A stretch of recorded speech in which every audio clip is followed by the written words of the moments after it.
What's up, everybody? Welcome back to TD Fans Talk, home of the real Miami Dolphin fans. I am so sorry about the last stream. Not sure what actually happened, but it just froze out on us. And according to what I see, it's still live. But pause. So it is what it is. We starting a fresh stream with a whole new topic because it got me thinking at the end of the last conversation we had. What makes people think that Josh Rosen won't be starting next year? And I don't have the answer because I'm not one who thinks that. I don't think he will or he won't. I just don't know. But I want to ask some of you all. So let me know in the comment section and let's have this discussion because I don't see how people can compute that to think that automatically Josh Rosen won't start next year. Some people even feel like he won't be on this roster and he'll be gone. So I want to hear from you guys. I'm going to give you all a moment to come in the building. Y'all hit that like button on your way in. We're going to give some people a moment to leave the last stream to come over to this stream. So what's up, Alpha, ASEAN, Money Man? I see you, man. Me Messy in the house. Do a panel for once. Chris Foster, I will do a panel soon. Stay tuned, man. Me Messy. Hey guys, if you want to be a part of a panel conversation, you'll have access to panel conversations via the Patreon. The link is in the description below. Most of the Patreon members have access to the panel conversations. So y'all go check out the different packages and see which one best fits you all. Because I don't want people to get mad at me when I do hold a panel and I don't bring everybody in because I have to bring the Patreon members in first. Because that is a part of the exclusivity they have by being Patreon. So I don't want people to get mad at me. Y'all hit that like button. He couldn't best out Fitzmagic, so he is already our backup. Okay, so cool. That's why I wanted to have this conversation because I'm trying to figure out why people think Josh Rosen is not going to be the starter next year. And the first person to answer it said he couldn't best out Fitzmagic. But I'm curious, guys. Could Patrick Mahomes best out the quarterback that was in front of him his rookie year? Can y'all answer that for me? Y'all answer that for me.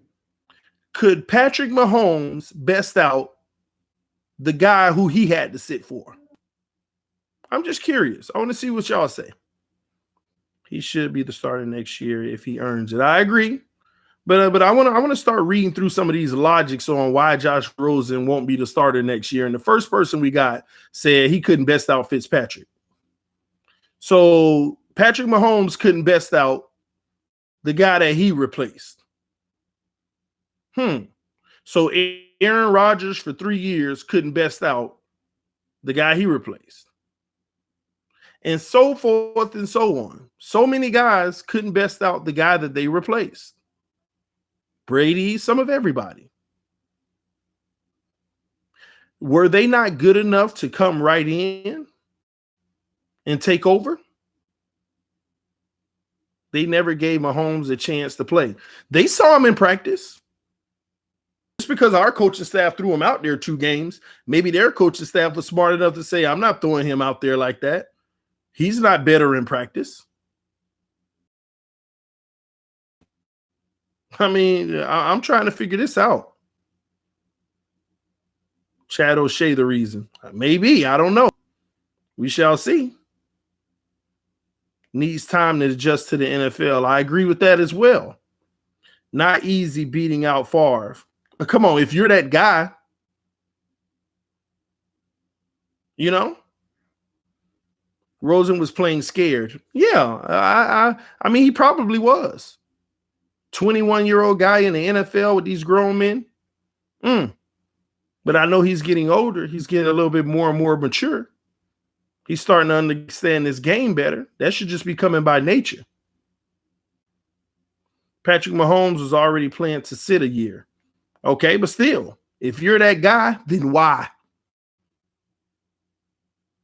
If you're that guy, then why? Why would you plan? And could that not translate for Josh Rosen? Favre is a legend, though it's just like Garoppolo and Brady. Yeah, Favre legend, just like Garoppolo and Brady. Listen, man, if you're that guy, you're that guy. It's like going an it guy to being a rocket scientist. You need some time to adjust. Some people need more time than others. I agree with that. Rosen won't beat out Fitz and Tua. Sorry. Well, he won't need to beat out Tua, Chris. Just Fitz. Sorry.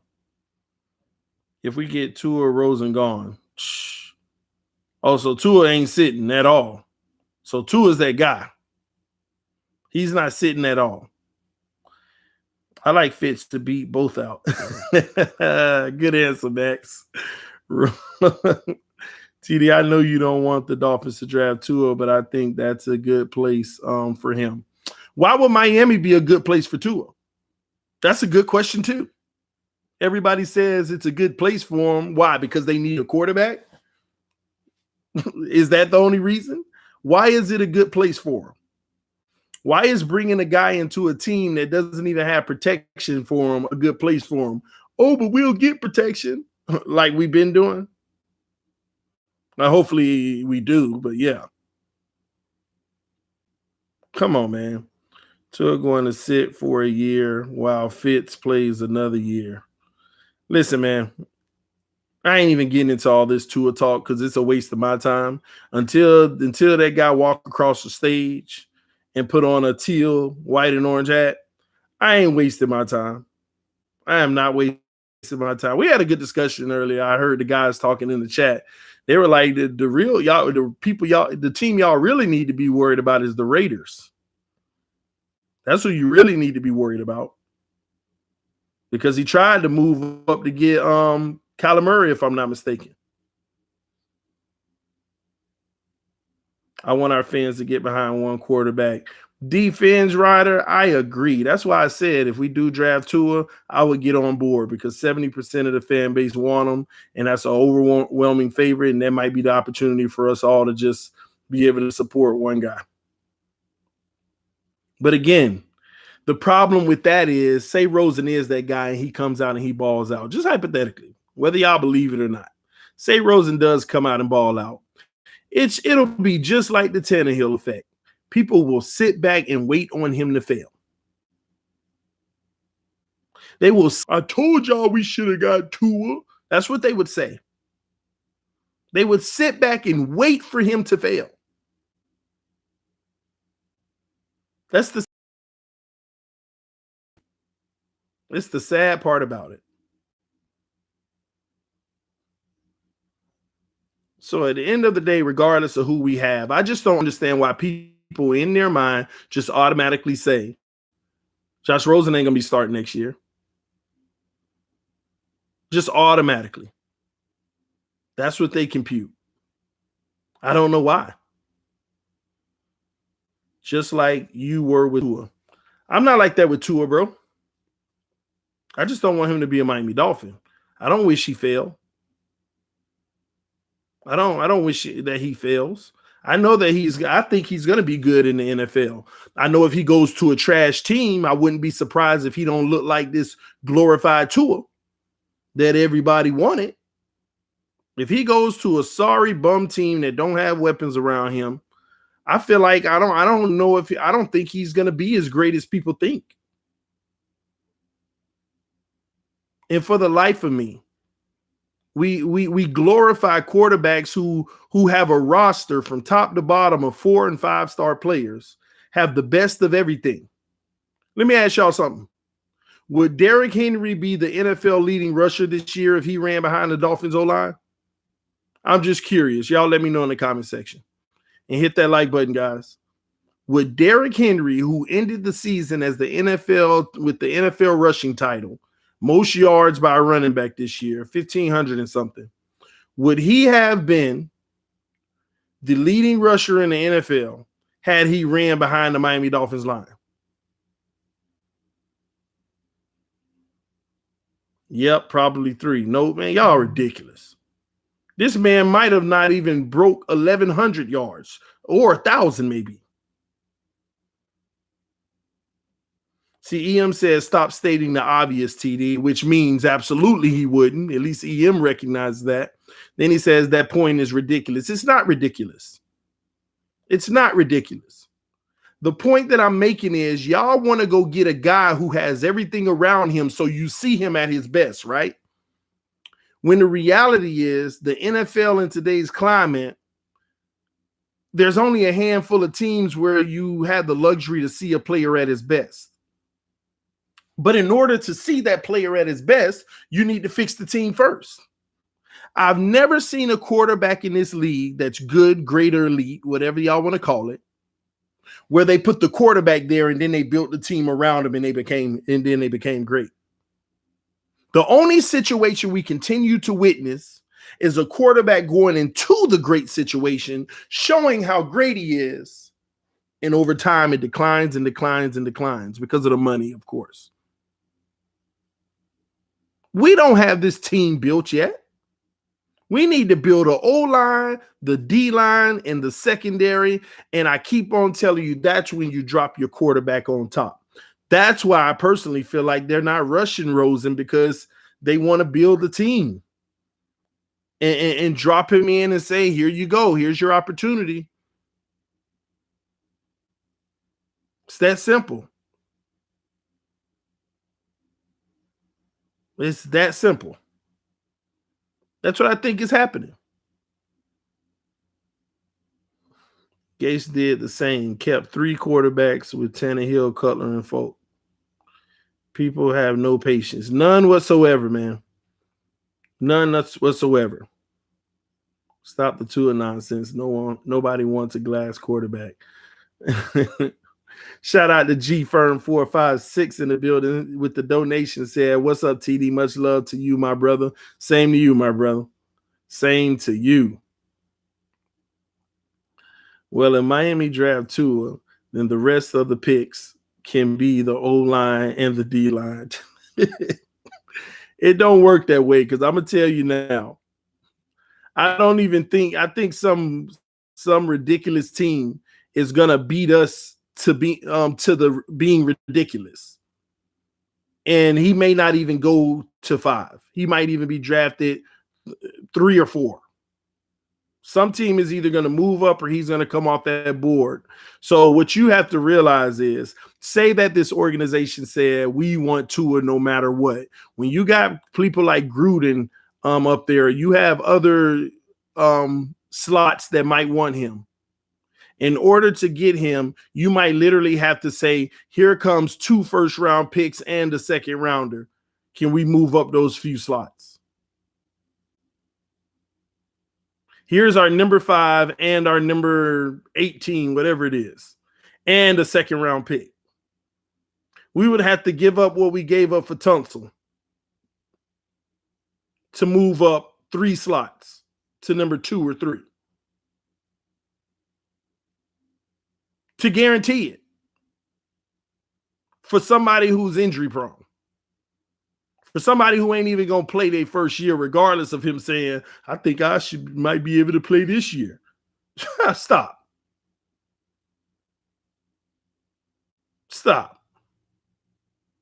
That's what we would have to do.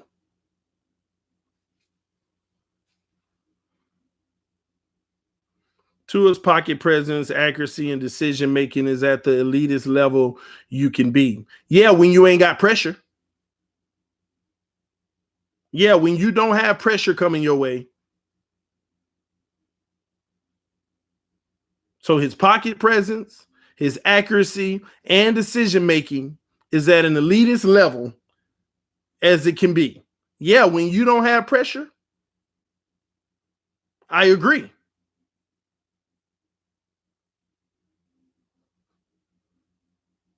But when you're running for your life,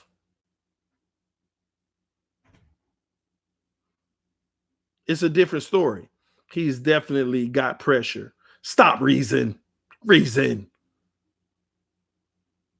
The man get pressured 15% of every game he plays. I guess that's pressure. Come on. 5-star O-line, and we talk about he got pressure. I sat there and watched 3 games Well, 2 games live of Tua Tagovailoa, and I'm sitting back there 1 second, 2 second, 3 second, 4 second, 5 second, 6 second. Didn't we make it to 8 seconds one time on the live stream? Didn't we make it to like 8 seconds one time on the live stream? I mean, we went through like 20 plays and we couldn't find one play with less than 3 seconds. He has a pressure rate of 23 seconds. Let me tell y'all something Reason not telling y'all right now. You see how people throw statistics out there, and every time Reason throws a statistic out there, I remind him I am a stats guy. You see how he say he has 23% pressures. Pressure rate is 23%. You know, let me tell y'all what pressure is. He can have 40 seconds to throw the ball. As long as when he throws it, someone's in a 1.5 foot vicinity, they constitute that as a pressure. They constitute that as a pressure. He can have 10 seconds, 1 second, 2 second, 3 second, 4 second, 5 second, 6 second, 7, 8, 9, up, and a guy finally coming. Bam. They constitute that as a pressure. They constitute that as a pressure. Oh, yeah, EM, I'm definitely a stats guy. And I ain't talk about a stats guy as I pay attention to stats. No, I'm talking about real life statistics and analysis. That's me, baby. So understand what they constitute as a pressure. It's easy to throw out there, oh, this guy is a 23% pressure rate. Yeah, if you're holding the ball and you letting it go for the perfect moment and the guy finally coming, totally different. You see how that 23% can be misleading? Now, if they would have made the stat and said, what percent does he have if he throws the ball in 4 seconds left? It's probably 10%, maybe even 5%. Because the funny thing is he throws the ball in 2 or 3 seconds anyway, because his first read and the guy's always wide open. Shout out to G Firm 456 with the huge donation. Put Pink on the screen. I ain't seen Pink. He said, as much as I like to see us develop Rosen, he hasn't put us in a position to have confidence moving forward with him. Haskins did that for the Skins, and Danny Dimes did that for the Giants, which is why they both are passing on Tua. You know what, G Firm? I don't know if I could put Haskins in that category because Haskins had his first few games. He looked like Sam Darnold seeing ghosts. He had some games with like 3 or 4 picks. And then he put like 2 good games together at the end of the season against bad teams, might I add, like teams with the same record, like trash. And we automatically saying, you know, they did enough to come on. Do we remember what games Rosen played?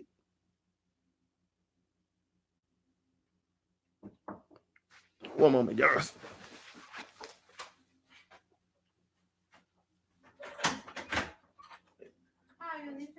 No, man, we'll just have some towels.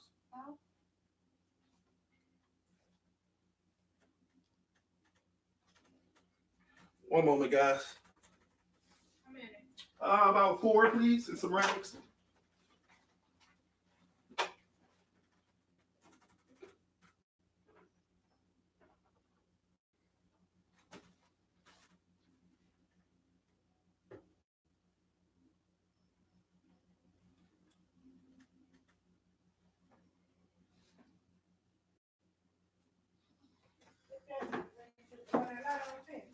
Yes, one moment. Let me just make sure. Están midiendo ahí.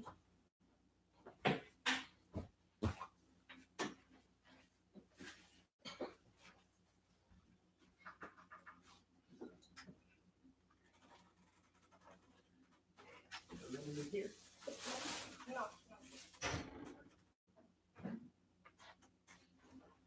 Sorry.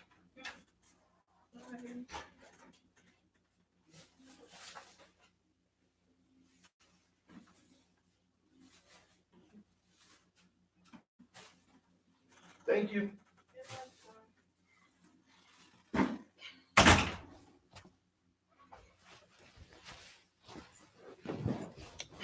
Sorry, guys. The room service people came to clean the room, but we don't need it done. Just needed some towels and stuff. Let me see where I left off. Yeah, about the Dwayne Haskins thing, man. Come on, man. You really feel like he did enough to make it seem like he the future? I mean, I ain't saying he's a bum, but we don't know that yet. Until you get a quarterback every year until you hit one. Yeah, the problem with that, Elder Bruce Jones, is the fact that you can keep getting a quarterback, but if you ain't putting the necessary pieces around them, you're going to keep thinking you ain't hit one when you just ain't got no help for him. You just ain't got no help for him. You could draft the Ryan Tannehill every single year, and you won't know until he's in a Tennessee situation. So at the end of the day, I don't know about that, man. You can keep on getting them. You can keep on getting them. He's done more than Rosen. Well, I don't know who we're talking about. If you're talking about Dwayne Haskins, well, he's had more opportunities as well. And with their quarterback situation, the person Haskins replaced him. And look at what the quarterback situation was. Look what the quarterback situation was in Washington. So he was definitely going to have an opportunity to do more than Rosen. Period. Rosen has made 2 decent throws since he's been in the NFL. 2 more than Tua. Sorry, EM. 2 more decent NFL throws than Tua. Sorry, bro. TD, we had Marino and didn't win it all. These guys are delusional. Michael, I know, Mike. They're arguing a point to keep on going in the same cycle of insanity. See, people think that we haven't been good since Marino. It didn't matter when Marino was here. If you really want to talk about it, we need to be 100 with ourselves and stop making our pain feel lessened by feeling good about the Marino days. We need to pretty much say we ain't did nothing since 1972.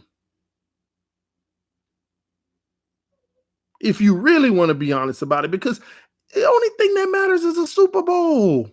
What do we be talking about? The only thing that matters is a Super Bowl. It's more depressing for me to go to the playoffs every year and never get over the hump for 30 years than what we've been doing. But that's what y'all want to do. At least if you have an elite quarterback, you have a chance. EM, you ain't got no chance. It's false chance. That's false. It's a false chance. Falsehood, man. At least if you have an elite quarterback, you got a chance. Bro, you can have a non-elite quarterback, you still got a chance. You can have a non-elite quarterback and you still got a chance. What are you talking about? Yes, really. Really. Talk about you got a chance if you got an elite quarterback. Man, in the last 20 years in this league right here, you can't tell me an elite quarterback that wasn't on a rookie deal outside of Peyton Manning that did it. And we already know why that the quarterbacks on a rookie deal might do it here or there or go to the Super Bowl. Because they got all that greatness around them because they ain't making no money.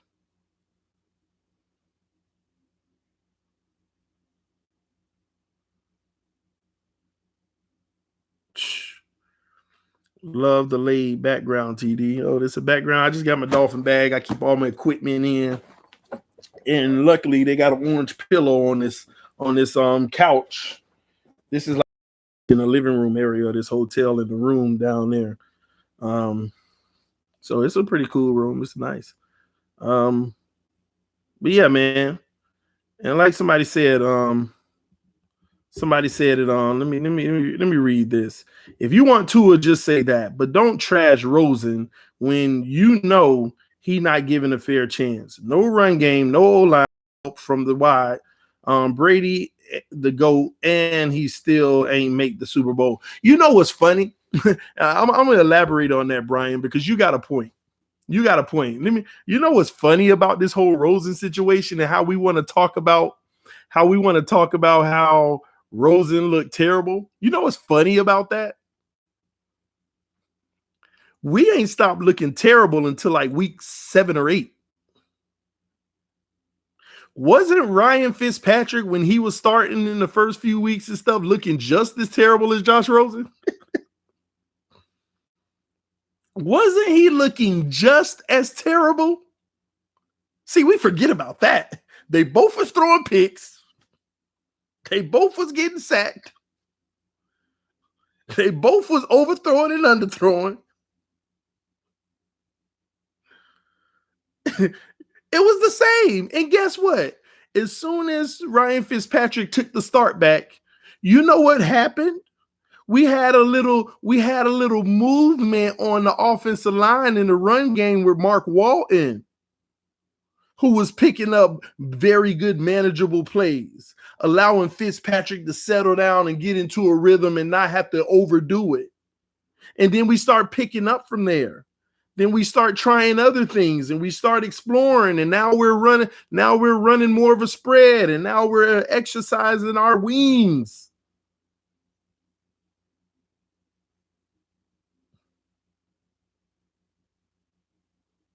Now we're exercising, man. Now we're doing some stuff. But here's my point in all of that. Fitzpatrick looked just as bad as Rosen with the same amount of games. The only difference is Fitzpatrick got more games to correct his wrong. Rosen didn't.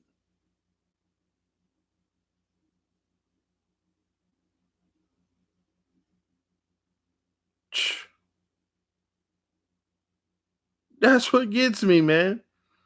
These are the same people that said what they said about Tannehill, and they still can't give it up. Like EM. Still can't give it up. Can't admit that the guy, even if I was to concede, which ain't true, but even if I was to concede and say the guy was a bum in Miami, which is not true, but even if I did and I say, yeah, he was a bum in Miami,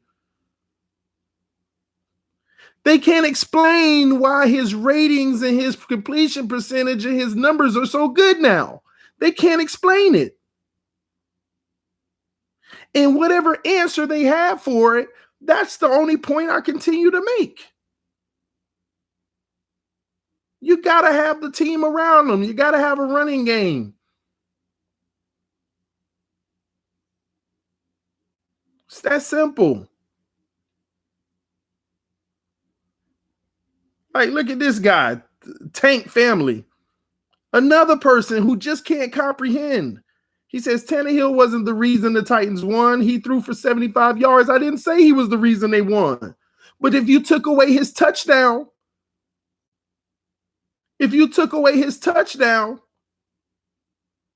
nobody would have been the reason they won. Everybody did their part on that team in whatever way they could against a great team, a great defense. Y'all just look to bash the man. And it's sad, man. It's real sad. When did it ever matter that somebody has 75 yards if they won the game? When did that matter? I bet you if we were in the playoffs right now and Fitzpatrick had 75 yards, y'all would be happy. I bet if we were in the playoffs and Fitzpatrick had 75 yards and we won, y'all would be happy.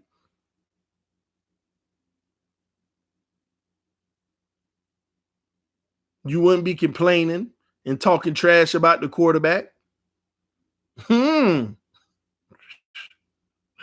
Wow. It's crazy. And the sad thing is Tom Brady with almost 300, 200 and some yards, almost 300 yards, and still had a lower passer rating than Tannehill. Still had a lower passer rating. But nobody getting on Tom Brady about that game. Nobody talking about Tom Brady in that game. Still had a lower passer rating than Tannehill. The man threw for 72 yards, and the other guy throws for almost 300 and still got a lower passer rating. Who hurt their team the most? That pick six. The pick six did it. Oh, man. Wait till we get Derrick Henry. Google user, you crazy. You think that's going to happen? Oh, I would love that. I mean, I don't think it would matter if we don't take care of the O-line, but I would love that. I would love to get Derrick Henry if we got a running O-line.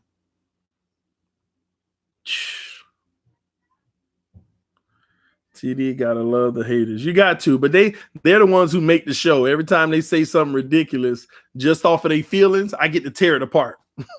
They make the show. The haters make the show. That's why the haters are welcome as long as they ain't being disrespectful. They're welcome on the show because they make the show. They make the show. They show their biasness, and it's so beautiful to be able to point it out. That's what makes the shows. Think about it. FS1, Skip and Shannon on Undisputed. Skip hates LeBron so much, and Shannon got a crush on him. It makes the show. The hate of Skip on LeBron. The hate of Shannon on the Cowboys. That's what makes it. That's what makes it. So I love when the haters are sitting here throwing out their many reasons that they have no factual data to prove, but they throw it out, and I get to obliterate it. I will never understand people not giving credit where it's due. Tannehill is having an elite year. Me messy? Hey, you can't keep saying it, me messy, because if I get EM to actually apologize, I don't know if I'm going to have enough content after that. Because just making him look bad and like a hater it's good. It's good for the show. Oh, man. Oh, man. Look at Reason said, EM Dolphins fan, don't worry. We doing a 1 hour gloat special on TD Fans Talk after they select Tua. And that's what's funny, y'all. Because if they don't select Tua, you ain't going to hear from them. You ain't going to hear from them. Or they'll move the goalposts and make an excuse. Well, he was drafted number 3. That's the only reason we didn't take him. But the best is if we get to 5 and he on the board, the Miami Dolphins say Andrew Thomas. Oh, you ain't going to hear from him, y'all. You ain't going to hear from him at all, man. Or they'll lie again and say, man, I'm telling you, the only logical reason they didn't select him is because they probably heard a whisper in their ear about the medical wasn't good. Something like that. That's what they do, man. Oh, man. TD, question, TD. How do the draft's going to go for us? The draft's going to go for us? I don't understand that question. Maybe how do you know how the draft is going to go for us? Maybe that's what he's saying. No one knows. That's why this is all hilarious to me. Oh, we're drafting Tua. It ain't no way he's making it past 5 with Miami. No one knows. That's the point I keep trying to make. Now you'll hear from me when they take Love, who I said is the only other quarterback we should touch months ago.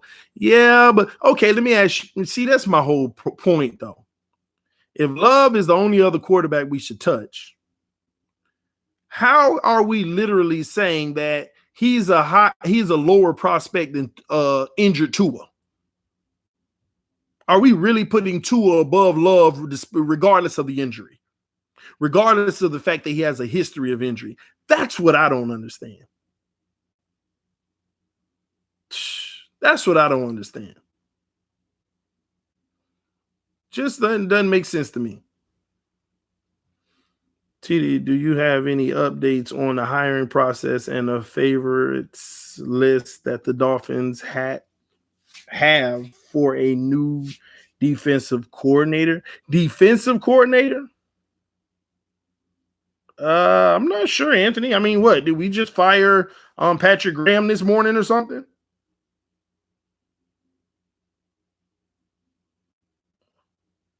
I'm not sure what you mean by defensive coordinator.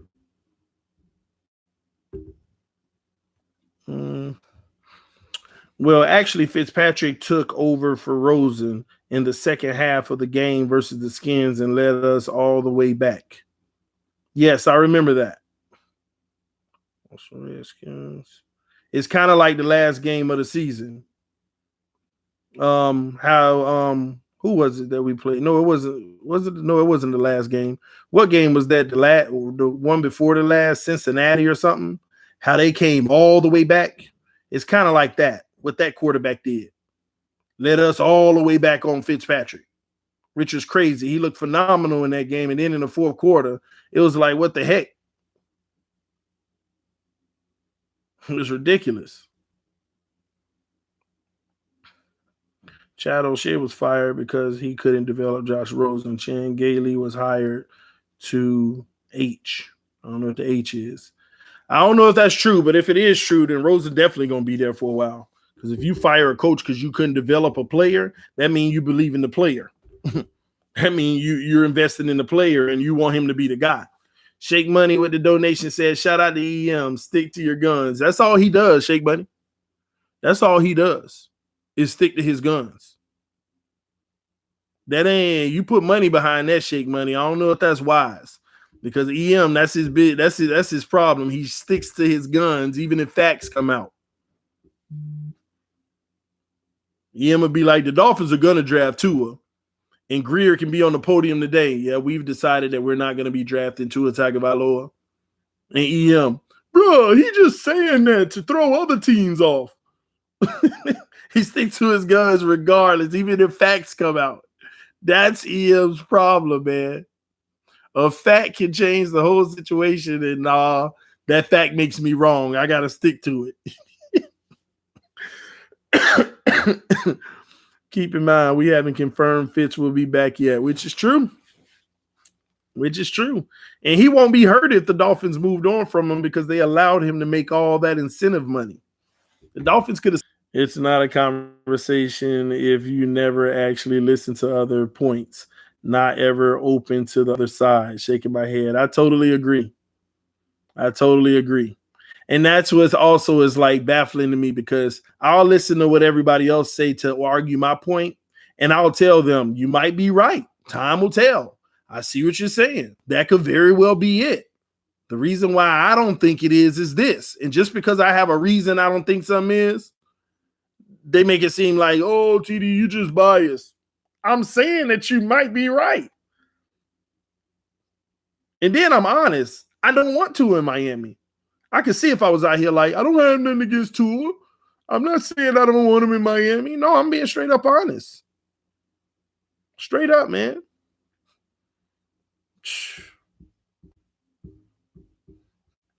Thanks, 420.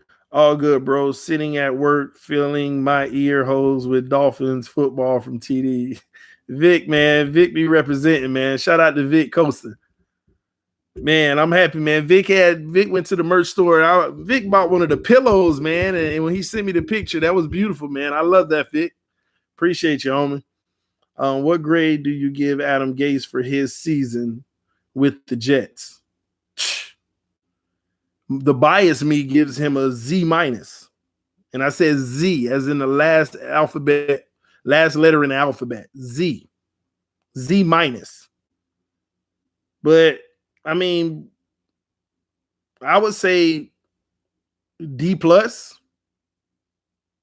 And that's just real too.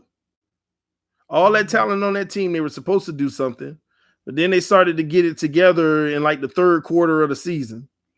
At the end of the day, he's just not a good coach. And I learned that the hard way. I believed in Adam Gase. One that I was wrong about. TTD is wrong sometimes.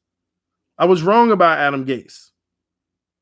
I mean, I was wrong because in the sense that I used to say that he's a good coach And then when he showed me when he loses star talent and his best players, he can't do it. And I say, hey, he got to have a good team around him. Then he got the Jets, which they loaded up, and he still was trash. But you said he was the next Shula at one point. Now, EM, you just adding stuff, man. Stop with the ridiculousness, bro. Stop. And you know what, bro? I'll feed into you. Yeah, I said it, EM. If it makes you feel better, I said it. Who do you want in the draft? Number 5, Andrew Thomas. I want Andrew Thomas. I want a left tackle. I want to go ahead and take them 2 firsts and the second round pick that we got from Houston for Tunsil and use a first round pick to go ahead and replace Tunsil with Andrew Thomas. I mean, honestly, to me, it feels like it's only right. Guys, we let go Laramie Tunsil for 2 firsts and a second. Why in the heck, if you got a guaranteed guy in Andrew Thomas, would you not get him? But you'll go later in the first round on the left tackle and be like, hopefully he works out. Hopefully he works out. Or the second round, hopefully he works out. If you're going to trade away Laramie Tunsil for 2 firsts and a second, it's almost common sense. You have to invest one of those first round picks in a left tackle that's going to be as good or better. And then feel like you won the trade by still having another first and a second out of it.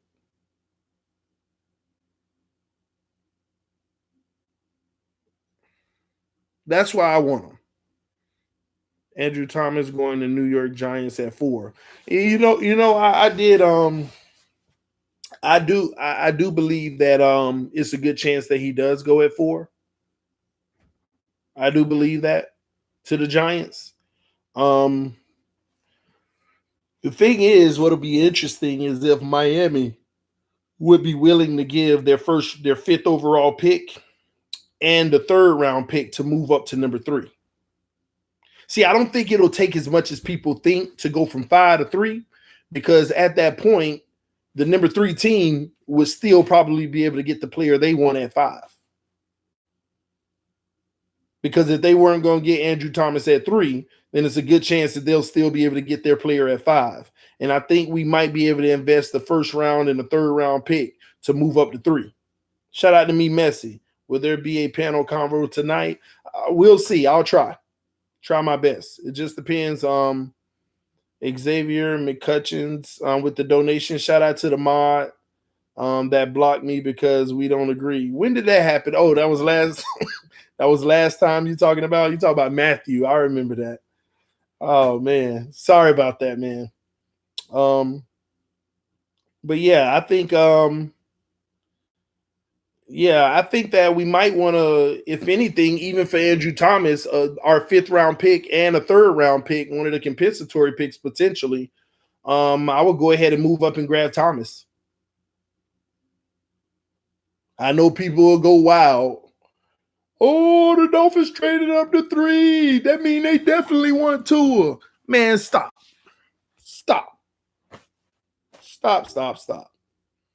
Tua coming, like it or not. Y'all can keep on hoping for it. Ain't nothing wrong with that. I like y'all saying, hey, you coming, like it or not. Be optimistic. Have faith. Faith might get it done for you. But recognize that it's having faith and hoping. So stop telling people to get over it. You ain't got to be arrogant with your faith. I'm all for your faith, but the arrogance might mess up your faith. The get over it part might mess it up for you. So just say, Tua coming. That's what you should do. Yeah, that's what some of y'all miss. The get over it part is what messes it up for you when you got faith. Chosen Rosen. Yep, Marino will let him wear 13 too. Can you look at my question, TD? Chris, where is your question? Let's see, where is Chris? My biggest fear is Ross stepping in and drafting Tua instead of letting Greer and Flo do their job. I have no fear of that. I really don't.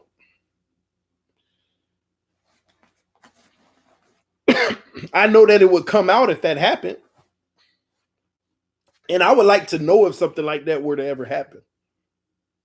Because we could be blaming Flores or Greer for something that ownership wanted if it didn't work out. If it didn't work out. They all love Tua. Yeah, EM be up in their meeting rooms, y'all, just so y'all know. EM got an Ant-Man suit, and he be up in Ross's office listening to Greer and Flores, and all of them say, oh, we all three of us love Tua. And then EM go home, and then he go back big again, be like, they all love Tua. That he says these things like he knows it.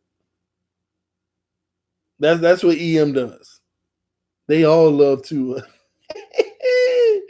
Oh man. Ross and them was at the Alabama-Michigan game, which is Ross's alumni, and everybody goes crazy. He's out there scouting Tua. I knew it. He's a Michigan alumni. And it's an opportunity to bring the staff out. And then they show pictures of him pointing to certain linemen and stuff. And people go nuts. I'm like, Lord, people kill me with this.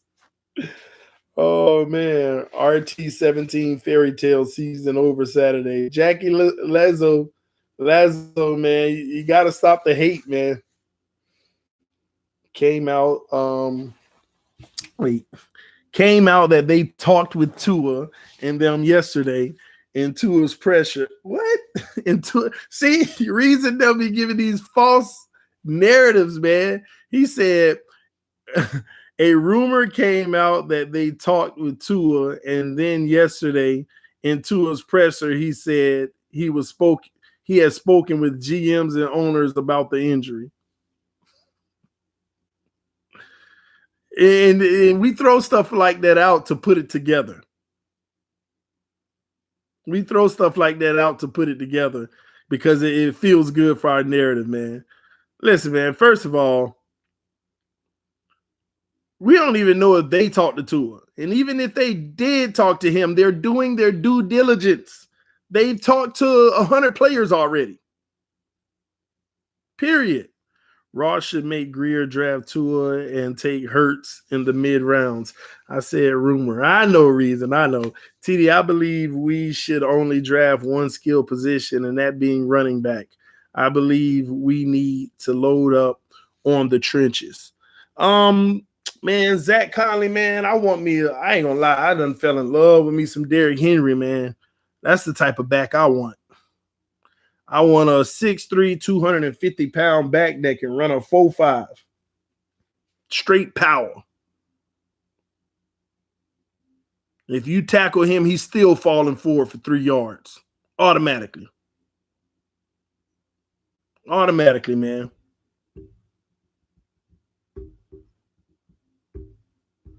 Hey, what was that, man?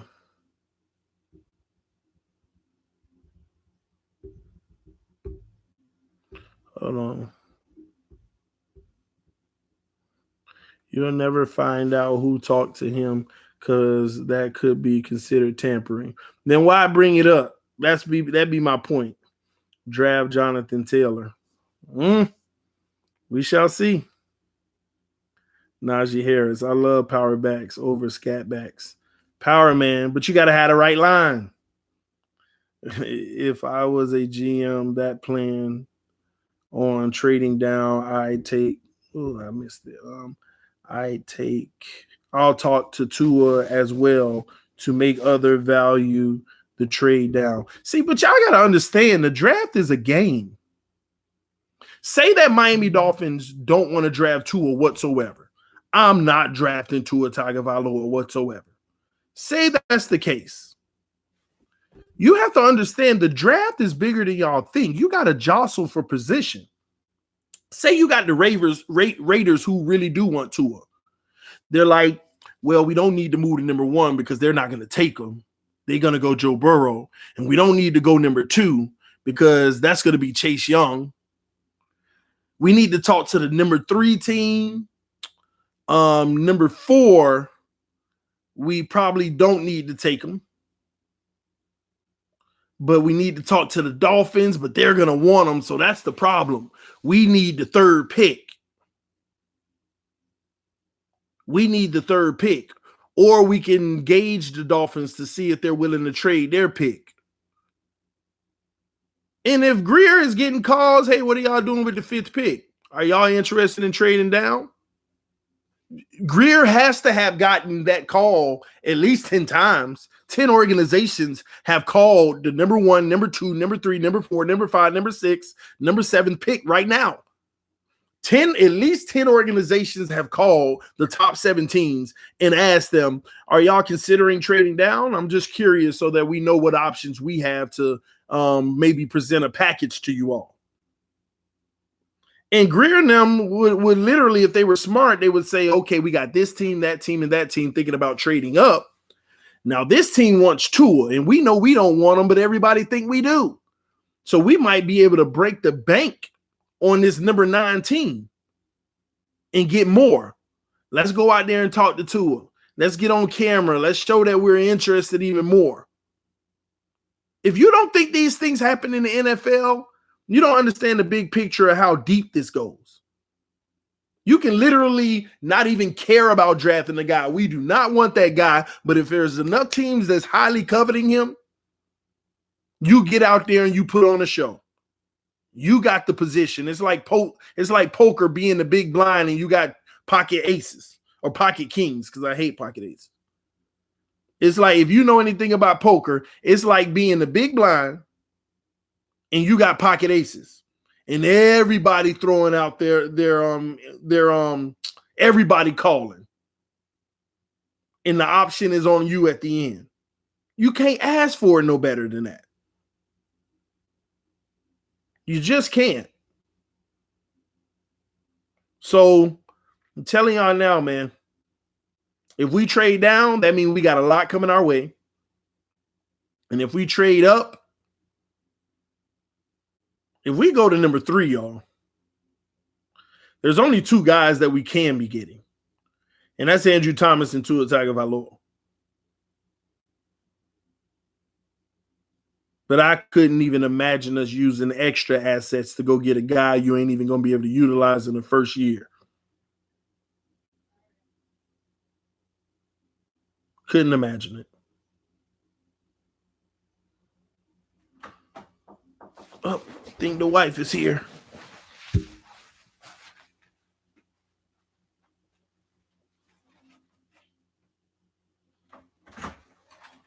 I won't.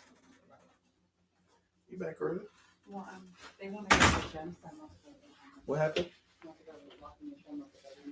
Okay. All right, that's cool. Love you. Man, TD, I'd rather draft Justin Herbert over Tua Tagovailoa because I can trust Justin Herbert injury history a little bit more over Tua Tagovailoa. You know the crazy thing about this draft? Oh, you'll come in. Say hi. Say hello. Hi, guys. It is snowing so I know. bad outside. Is it starting to pow? Yes. Wow. And so I'm going in late tomorrow. What you mean? I got an email not to come in the office early tomorrow because of the ice and the snow. So Wow. it's really piling up. So you get to sleep in. You still ain't gonna sleep in anyway. Heck no, I'm not gonna sleep in. I got kids. What do you think? I know, right? They'll wake us up regardless. Right? And Camden actually just went to sleep like 45 minutes ago. Right. So he didn't get his 2-hour nap. And they'll be up any second now. Thinking everybody said hi. Hi, everyone. But here's what's interesting about this draft. Let me ask y'all a question. How many quarterbacks are going to be drafted in the first 2 rounds? Watch this. How many quarterbacks do y'all think will be drafted in the first 2 rounds? Reason, what you think about that? How many quarterbacks are going to be drafted in the first 2 rounds of this draft right here? And y'all hit the like button. We got 170 people watching, only 58 likes. Hit that like button. Somebody says 6. Anyone else? At least 4 or 5. 4, 6, 4, 5, 7. 4 QBs in the top 15, which is true. But reason, how many in the first 2 rounds? EM said 4. I think 5. Maybe even 6. 5, 6, 2. Oh, they tripping. 5, 6, 5, 4, 4, 4, 4. Guys, there are 4 QBs in the first 15 picks, probably. And y'all think just 4 in the first 2 rounds? Interesting. 5. I know Reason be on top of this, so this is why I'm like, I'm trying to see what his thoughts are, because I would take that as gospel right now. Reason, first 2 rounds, not the top 15, but first 2 rounds, 64 picks. How many you got? 9, probably. I didn't say that many. But the overall consensus looks like somewhere around 5 is what most people are saying. EM said 5. New York Giants got 9, probably. You might be right. Reason must have went ghost on us. Oh, Reason. Burrow to Cincy, Tua to Miami, so we can move that one out of there. Herbert to San Diego or the Bucks. Love to the Colts. And then Eason will go in the 2nd and Hurts in the 3rd or beyond. You think Hurts going in the 3rd or beyond? If From declares he will go in the first 2 rounds. You're right, because we still don't even know if From is coming out. So there's a potential of 7 quarterbacks going in the first 2 rounds. Here's what I want to say to y'all. 4 of them are coming out in the first 15 picks, according to Reason, right? History shows us when you usually have like 4 quarterbacks coming out in the first round, every single time is only like 1 or 2 of them that end up getting to their second deal or being that guy anyway. But you know what's funny? It'd be those late first round, second round guys that end up blossoming into somebody even better than most of those early guys anyway. This is why if I was Miami, I would literally, even like, say you want to overgive, because I think giving a fifth overall pick for a quarterback like Tua Tagovailoa, number 5 for a quarterback, is reaching right now, my opinion. But if you want to reach, increase your probability. Get 1 late in the first round and get 1 in the second round. If you want to reach, then grab 2 in this draft. 2 guys that could end up last first round pick that we got, and go ahead and grab 1 in the second round if you want to be safe and say, let's just increase the probability.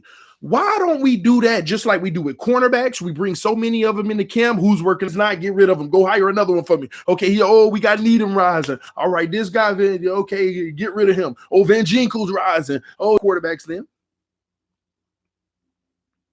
We can go out there and scavenge all this talent and then bring 10 guys in and hope that we can make one of them that guy. Why aren't we doing that with quarterbacks then? It's for the love of me. Tannehill was drafted 8 and you love him. I agree. Like I said, there's only a few that usually work out. But y'all don't love him. Some of y'all don't love him. So maybe in y'all category, you're proving my point. He wouldn't have got in. You see what I'm saying? So what's the point here?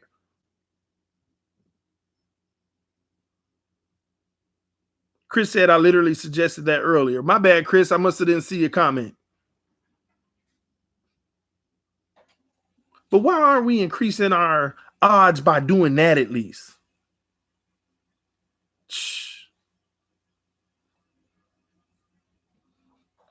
Oh, no, I did like Tannehill. Absolutely. Oh, okay. Well, then he was one of those guys that actually worked, in my opinion. TD, I just literally said that. Okay, I can't read all the comments. Y'all got to understand, these comments go fast. I can get 20 comments in my face right now, and I read one and I elaborate on it.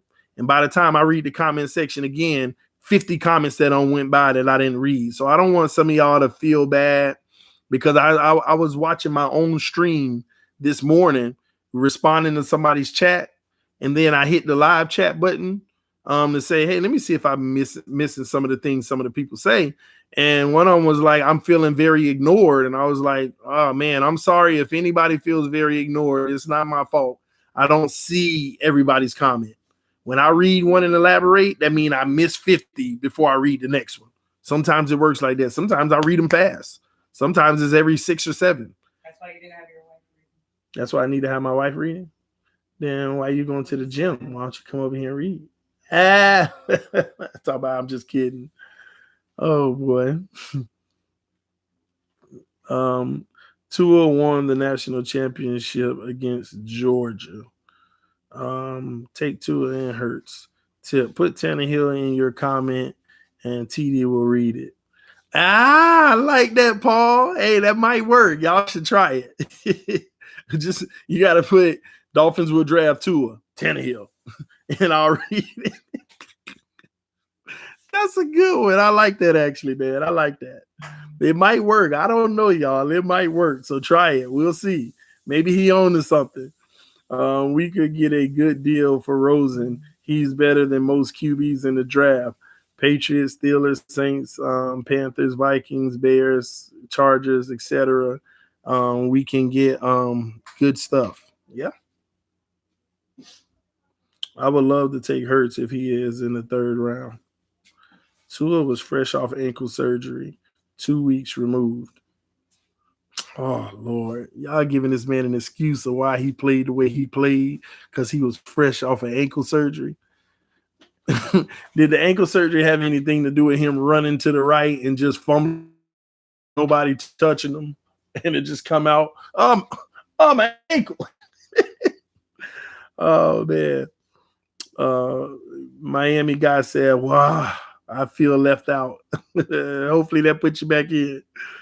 Nope. I thought Lamar had a strong arm, but he had a hitch in his motion, and he had it last year, which Harbaugh, but now this year it's gone. So they obviously worked on his mechanics.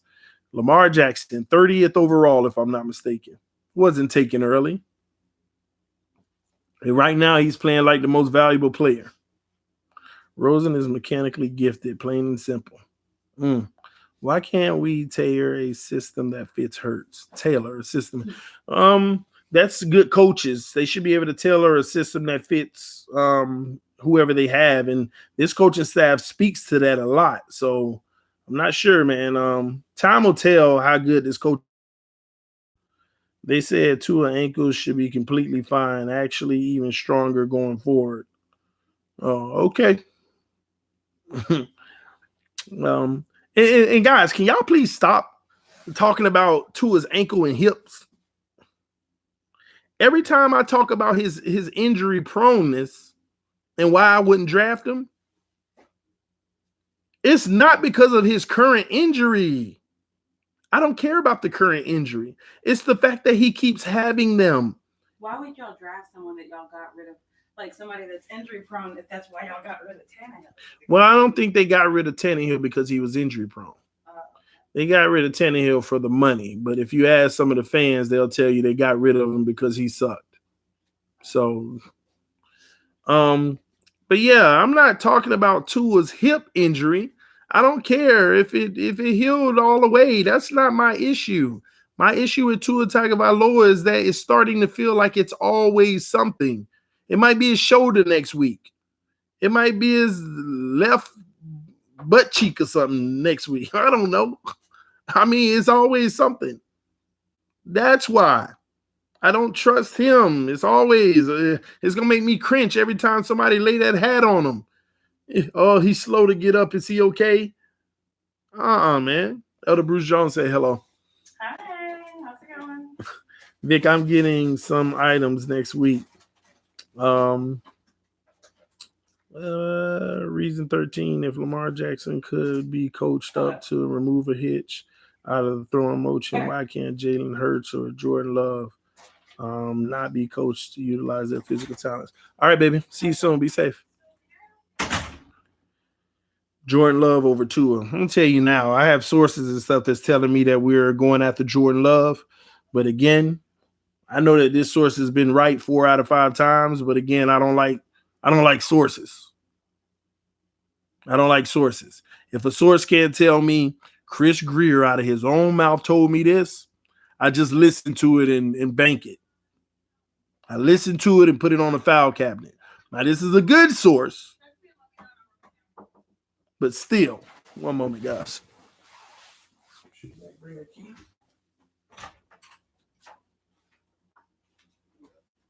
may go to Walmart first. Oh, they're going out first? To Walmart? Okay. Did you want to go? Okay. We'll ride later because I want to get a case of water. All right. I saw the bowl game versus Kent State when he was outplayed.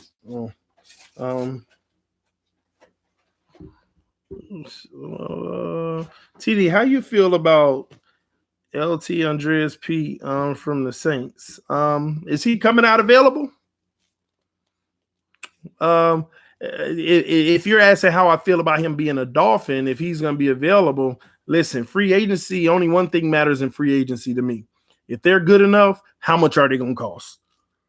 That's how I feel. I feel like how much ever they going to cost. I mean, that's the way I look at it. You know, are they going to demand more than they're worth for the simple fact that they can get it? A guy might be worth $10 million, but he can get 14 because teams are desperate. I don't feel nothing about him if he wants 14. I want to get guys at fair value. That's how I be feeling. Pete looked bad against Minnesota on Sunday. Tua was 22 of 34, 295, 2 touchdowns, 2 interceptions. Fields was 30 of 46 for 320, 1 touchdown, 2 interceptions. Fields has not better against Clemson than Tua. If they plan on taking Tua, they need right tackle, not left tackle. They need both. They need right tackle and left tackle. I mean, people with this notion of you need that at left tackle if he right-handed, you need that left one if he left-handed. I actually don't like necessarily wholeheartedly agree with that.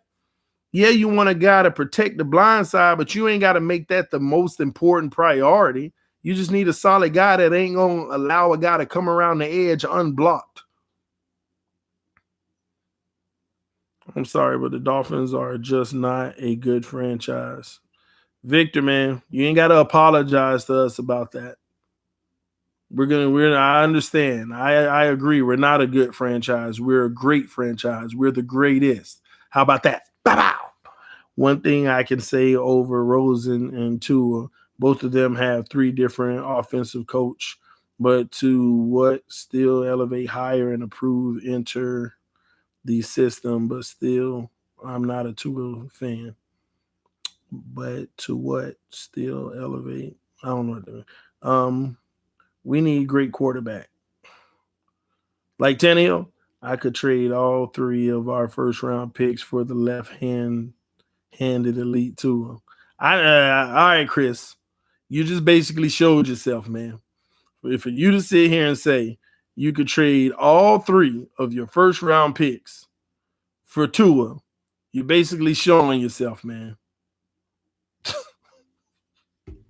I wonder if EM would actually go that far. I don't know if he's still in here, but I wonder if EM would actually go that far and say that he would trade all 3 first round picks to get Tua. I don't even think EM would go that far if you were like being a real football person. Oh my gosh. Some of y'all just be showing it. TD, good stuff with the live stream. I appreciate you, Chris Gomez. Other undefeated team in history. Only, I say other. Don't forget, we also have free agency. I agree. That's why I can't wait for free agency to go ahead and kick off. We have such a better picture of what the deal is. Such a better picture of what the deal is, man. That's why when this Super Bowl is over, then we're so much closer to it going down. I keep forgetting. Y'all notice I ask y'all on every stream, when is free agency? Is it February or March? I know it's like the 7th or something, but I forgot which month. February or March?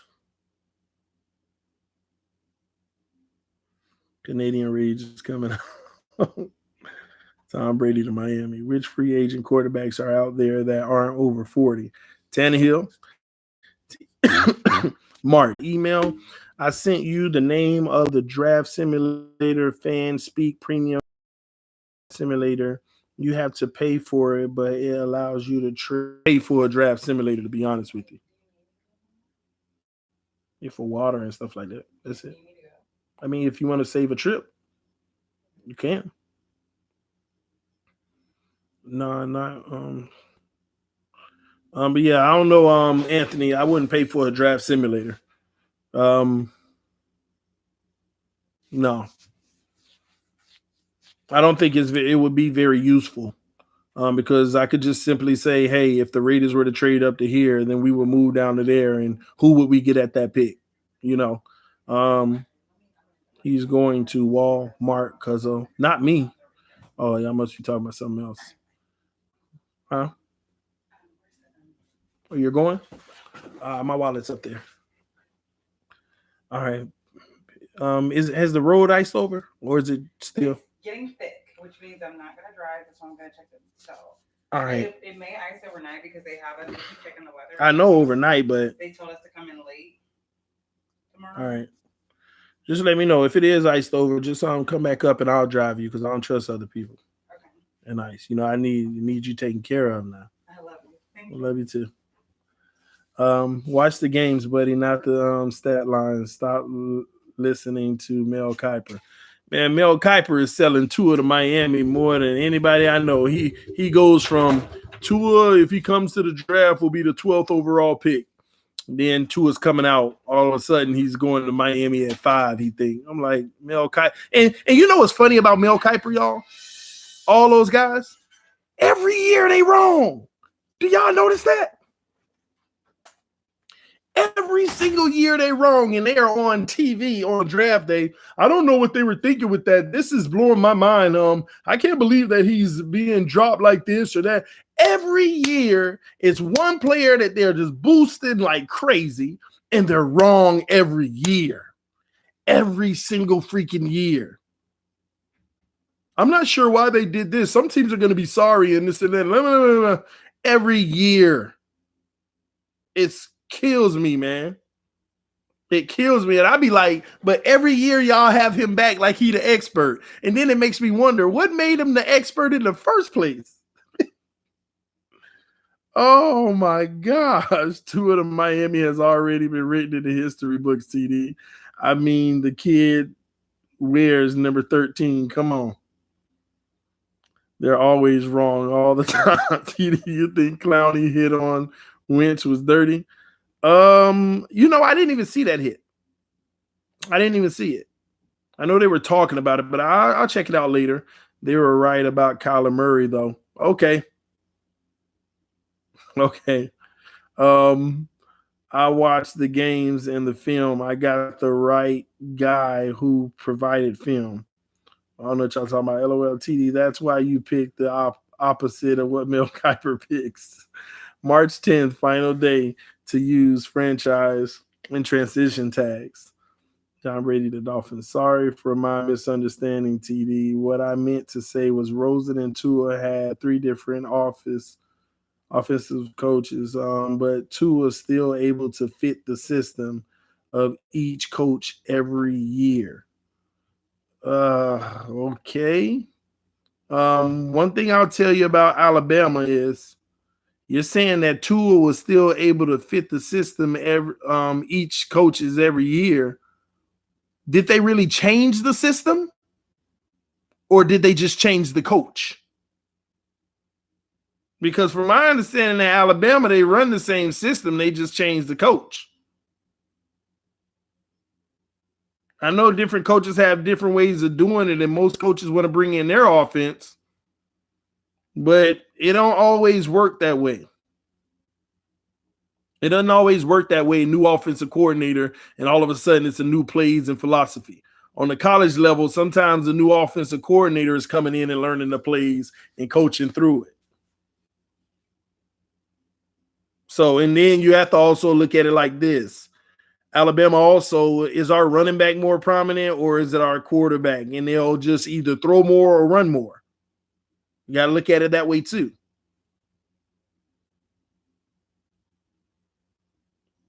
And best wide receiver and best running backs. Go look at Tua Elite 11 footage. He went to a quarterback camp with all the top high school quarterbacks, and they were saying he was the most elite one, and this, that, and this. And I'm like, oh my gosh, can y'all wait to see this guy drafted and play in the NFL? You know how many elite guys in high school and college that ranked off the charts ain't make it past 4 years in the NFL? Yeah, but none of them were like Tua. Every year it's always this new guy that ain't nobody ever been like him. I mean, did y'all not notice this? Do y'all not notice this? He ranks off the charts.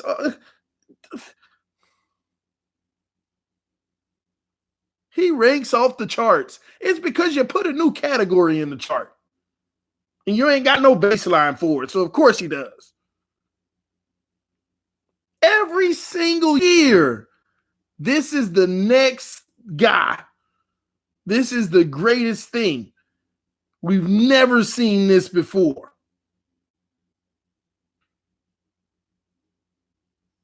Every year. And we hear this over and over and over. I wonder, y'all, who is it going to be next year? Who coming out of college and they going to start selling? This guy scores off the charts. Nobody's ever had this, and he's a winner. And blah, blah, blah, blah, blah, blah, blah, blah. Who's going to be that guy next year? Who's going to be that guy next year? Trevor Lawrence? He going to have say he wins a national championship this year, and next year he in school and he wins another one. 3? Oh my gosh, he going to be the next greatest anything. Because you know why? Guys like Mel Kiper and all of those guys, they get paid to sell players. Do y'all not understand that?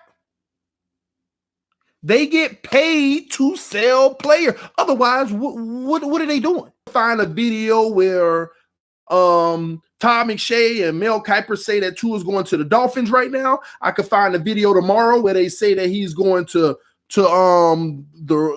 I bet you can find a video of those guys saying Tua are going to 8 different teams in 8 separate videos. And what gives them insurance is in the video they say, but they have to watch out for Miami because they're coveting him greatly, and they also have to watch out for that team because that's how they get paid, to sell fan bases, and they make a lot of money. If Mel Kiper comes out with a video right now that says, I am 99% certain that the Miami Dolphins will select Tua Tagovailoa now, and the video can be 40 seconds, it'll have 1 million views. And then the next day he can make the same video. Things look like they may be changing. The Raiders are major players in the Tua Tagovailoa now. 1 million views. Miami looks to hold off the Raiders. Here's how they can do it. 1 million views. The Raiders, sources say Raiders willing to do whatever it takes to get their guy, with a picture of Tua on front. 2 million views. And you know why they making money? Because they feeding off of y'all. And they making you believe it so much that now you walk around, oh yeah, we getting Tua. We definitely getting Tua. We definitely getting Tua. That's what's happening. It happens every year and y'all don't see it. Do y'all not know how the media works? It's all money. They are making money off of your emotions. They make money off of your emotions. And then when you don't get them, you don't hear from these guys.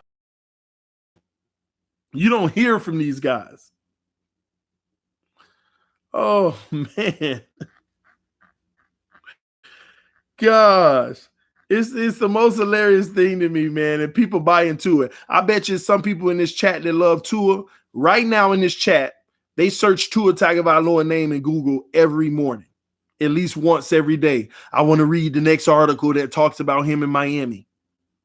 You can go to Google right now and type in Miami Dolphins. You ain't even got to put Tua in. I'm going to do it.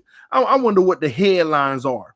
I can guarantee out of 10 stories, at least 6 of them are Tua Tagovailoa. I'm a guess. I ain't been on here yet today. Let me see. Google Miami Dolphins. All right, first story. Troy Aikman almost signed with the Miami Dolphins. Eagles, Dolphins running back Jay Ajayi signs with Philly Union. Uh-oh, we doing good. 2020 mock draft, Miami Tua Tagovailoa. 1 out of 3. Let's keep going. Here comes the fourth one. Tua's best NFL fits. That's on the Miami Dolphin page. 2 out of 4. The next one. Dolphins could look to free agency for a quarterback. Shocker. That ain't Tua at all. Next one. 2020 mock draft trade. Tua picture on front. See, and I'm not exaggerating. 2020 mock trade. Tua picture on the front. I don't even know if y'all can see that. On the mock. Tua picture on the front. The next one. Franchise quarterback in Tua Tagovailoa, Miami Dolphins blog. Have to trade up to draft Tua. That's the 1, 2, 3, 4, 5, 6, 7, 8 stories on the front, and 5 of them Tua Tagovailoa. Do you know why they flood us? I ain't even type in Tua Tagovailoa. I talked to the Miami Dolphins. You know why it's flooded? Because it's selling. These article clicks on people reading it is making these networks and papers money. Money, money, money. Now, if I put in another team that's in the chase for, it'll be the same thing. It will be the same thing, man. And the sad thing is, ain't nothing wrong with it, but the problem is they're playing off of people's emotions to where they wholeheartedly believe that Miami's definitely getting Tua. They're definitely getting Tua. And they base it off of us, the papers talking about we are all day. And we ain't heard a peep from the organization of any such. And I understand you're not going to hear a peep. You're not going to hear a peep about it. You're just not. I understand that.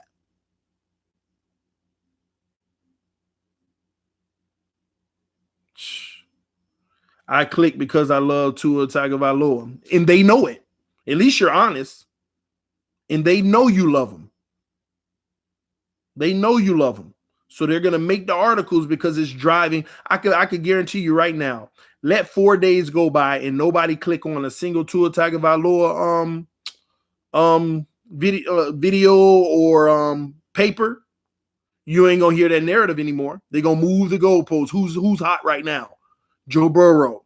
How the Dolphins could actually get Joe Burrow. That's what you would be hearing. You'll be seeing articles how the Dolphins might even move up to get Joe Burrow. How the Dolphins might be, they're going to switch the narrative.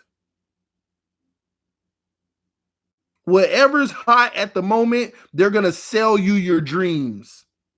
That's how media works now, which is sad. Journalism has taken a major hit. They are going to sell you your desires even if they know it ain't going to come true. They will sell it to you because that's what makes money.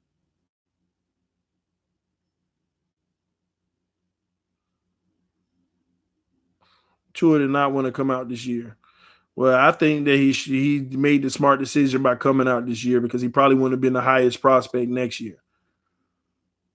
Even Tua admitted he's not sure how he's going to play after recovery. Yeah, Bengals need a day one starter, not someone rehabbing an injury. That's interesting. Cincinnati Bengals. Wonder what their headlines are. Let me see.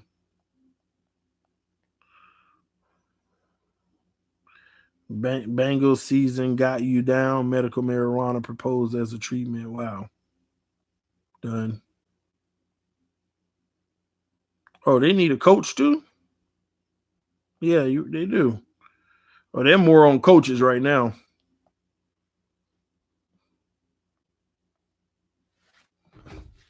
Bengals not taking Tua. Well, I know. I don't think they are. Tua is a generational talent that the reward is bigger than the risk. Ain't no such thing as a generational talent. You don't know if you were a generational talent until it's over. People always giving people titles that have to be earned. That kills me. They give people titles that have to be earned. Lonzo Ball was a generational talent too.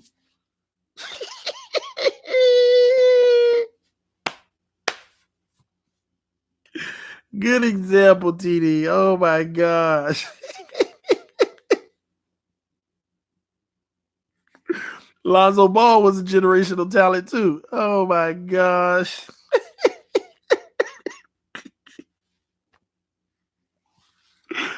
Oh my God. Every network was, this is a generational talent. This is a generational talent. Oh my God.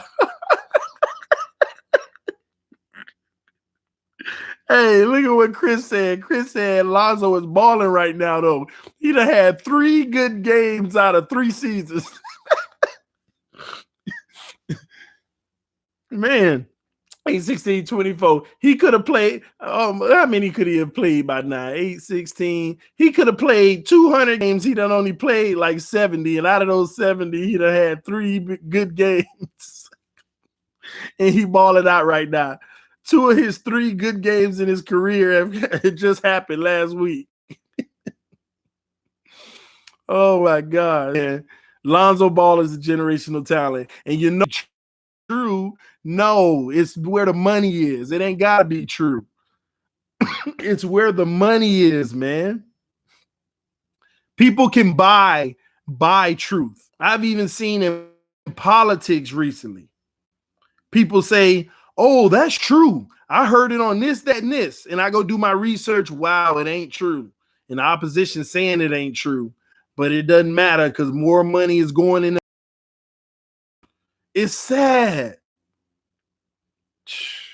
Man, generational talent shooting 40% free throw percent. Oh, man. I did read somebody comment before. They said, TD, you trying to say Tua is Pat White? Man, that'll go deep, man. Kwame Brown, exactly. Yeah, he might be more like Kwame Brown. You see how I put the word might a month later say, you say he was Kwame Brown. I say he might. All them injuries never amounted to anything. A lot of quarterbacks that came out of college don't even make it. Look at the history. I mean, come on, man. You're right. I'm curious if we got rid of O'Shea because the Patriots fence is too complex for our young players to get right now. Not sure. Wasn't Ben Simmons the next LeBron when he came out? Yep. But he wasn't the next LeBron. The media told you he was.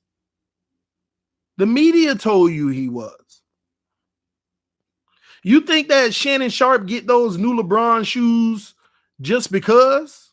It's a reason why he get the new LeBron shoes and he always getting gifted stuff and all this and that. Because you think players don't buy media? That is going on, guys. Players buy media. I want you to be the guy that talk about me all the time and look out for me. And all it takes is to get one of those prominent people on TV to go for it. And they're going to keep their name in their mouth and they're going to boost them up.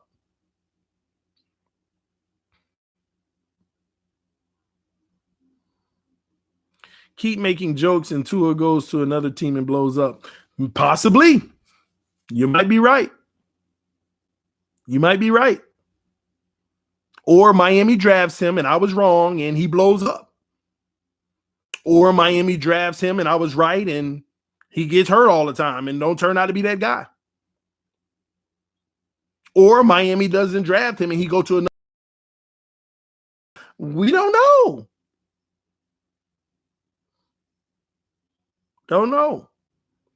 And some of his teammates already entered the draft. That's another reason.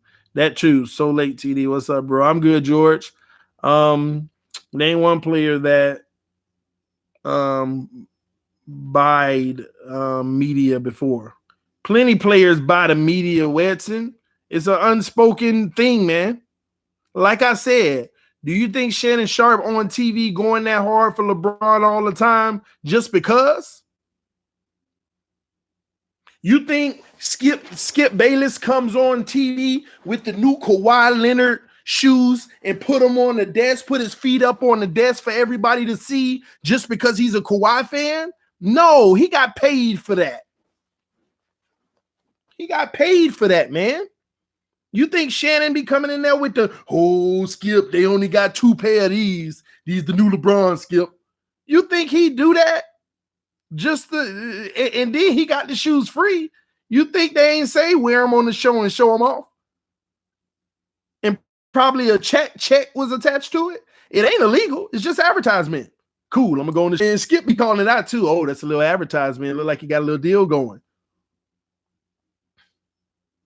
Yeah, Skip was hating on Kawhi, and all of a sudden he apologizing to Kawhi on TV the same day he got his brand new Kawhi Leonards on his feet, rocking them. These are some news, man. I got the new Kawhis. The first time I didn't wear Jordans on this show. The first time Skip didn't wear Jordans on the show. Y'all don't know that he wear Jordans every day.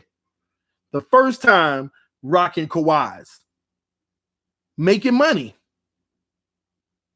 That's where they make their real money. Y'all better wake up, man. Y'all better wake up. Skip. they funny, man. They are funny, man. They are so funny. I'm new. Oh, what's up, Skin 0.500? Shout out to you, man. HTTR hater. I don't know what that means. That way we draft edge rushers, O-line, wide receiver, safety. TD, I'd rather the Fins pass on Tua and he blow up somewhere else than we neglect the obvious of the franchise and don't build the trenches, and we be in for the same 5 wins, 11 loss record trenches. Exactly, man. Wasn't Kyler Murray supposed to be that guy that give him 10, 11 wins? You see, it ain't just the quarterback. You see, it ain't just the quarterback. TD, what you think about waiting on Lawrence next year? If we're going to give Rosen the opportunity this year, I'm good for that. The thing is,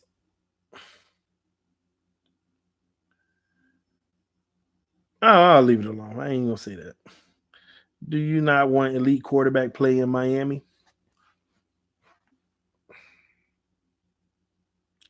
Chris.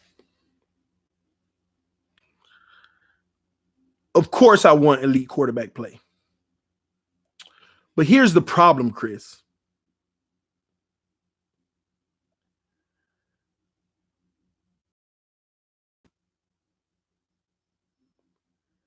You can get elite quarterback play if you have the right system and the right personnel around what I consider just slightly above average quarterback.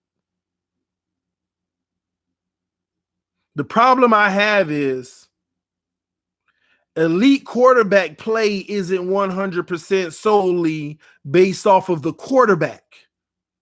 It's based off of the team around that quarterback. Nick Foles gave the Eagles elite quarterback play and they won a Super Bowl. He went to his own team and didn't have half the pieces, and he ain't playing elite football.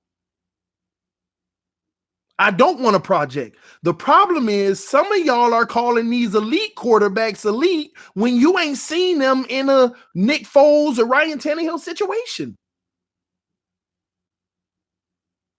That's my problem.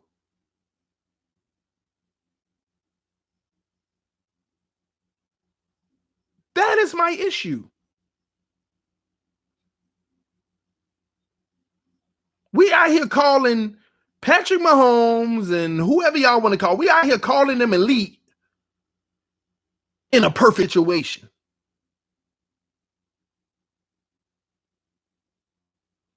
But we won't call Tannehill elite in a perfect situation, and his numbers go out all the rest of them.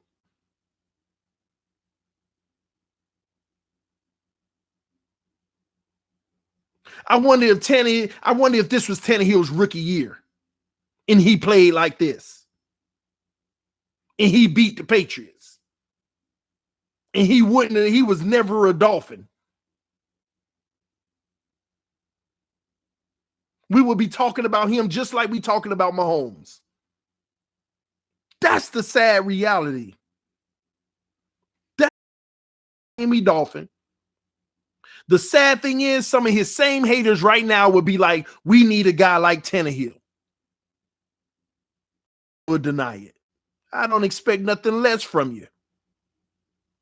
But some of y'all same haters right now, if he was never a Dolphin and he played like this on the Titans and it was his first season and he took the Patriots down, we need a Ryan Tannehill. He lead the league in completion percentage. He lead the league in PFF tight throws. He lead the league in passer rating for this time frame. He this, he that. He 42 touchdowns this season and only 9 interceptions if he played the whole season. That's what it equates to. That's exactly what some of y'all would do. We need a guy like Ryan Tannehill. We can't pass on 2 at 5. Ryan Tannehill went 8th overall. We need a guy like them. That's exactly what some of y'all would be saying. And it's sad. It's sad.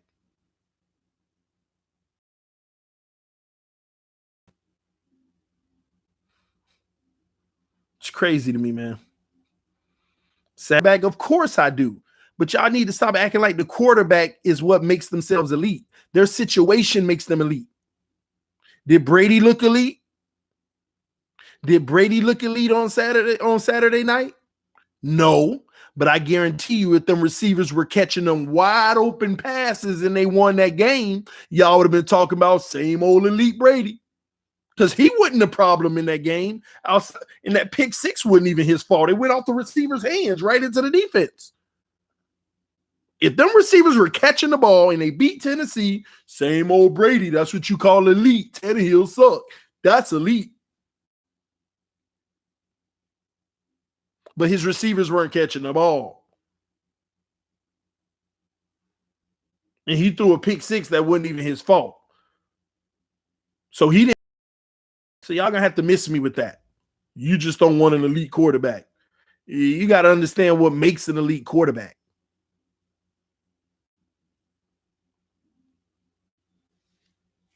That simple. That go EM. That's why I be feeling bad for EM. He hear the logic that I just said and he goes like this. That's why I feel bad for him sometimes. He think an elite quarterback make themselves.